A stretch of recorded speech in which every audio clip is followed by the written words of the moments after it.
I'm going to focus on a simulation day that I inherited. It's aimed at junior doctors. It's a deteriorating surgical patient simulation study day. The idea of this one is to introduce junior doctors to situations they may well encounter during their surgical rotation, encourage them to practice A to E assessment, and for them to become more aware of when to escalate and who to communicate with in these situations. The day we run is part of the development program that my trust runs for the foundation year doctors. This is a medium to high fidelity mannequin-based simulation cited in the simulation suite.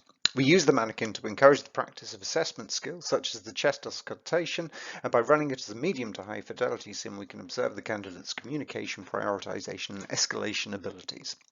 The faculty consists of one surgical consultant, an education fellow, a simulation technician, and the simulation educator.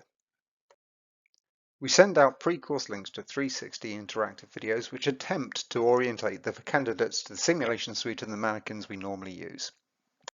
There's a variable take-up of the candidates actually viewing the link, so we still normally need to run through the simulation environment on the day itself with an orientation speech and an attempt to build psychological safety amongst the candidates.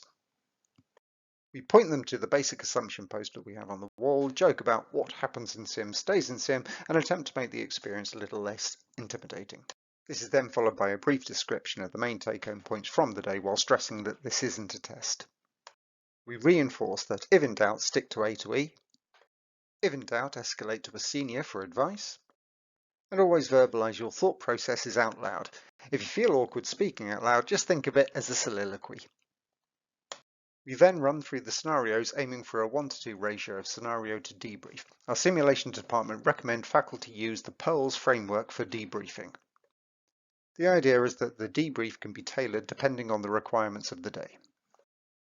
The reality is that most faculty will throw it in the bin and go off-piste after the first 5 seconds.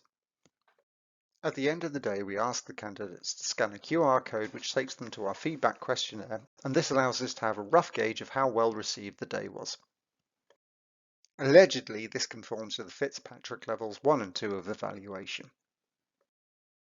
Initially, it was 6 scenarios for 6 candidates, and it was being run once in the morning and once in the afternoon. We were tasked with covering 60 candidates over a 3-month period. I relished the challenge this presented.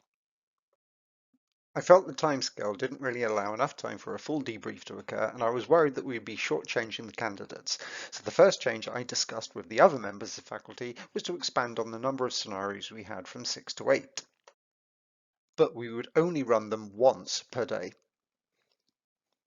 The idea being that this would lead to a more relaxed debrief, as we can allow the scenarios to run for longer, allow them to develop a natural endpoint, and during the debrief we can allow the candidates to determine the subjects to discuss rather than forcing our learning points on them.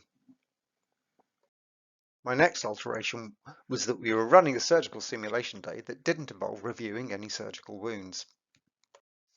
As we didn't have any prosthetics to emulate the different types of wound, if a candidate attempted to assess the surgical wound, the educator would intercept them and tell them what the wound looked like. This felt like we were doing a disservice to the candidates again, as a key skill for them on a surgical ward will be to observe and assess the surgical wounds. I also suspect that they would get into some serious trouble if they were ever asked during ward round if they had observed the wound themselves, and they responded, "No, the nursing staff told me not to touch the dressing."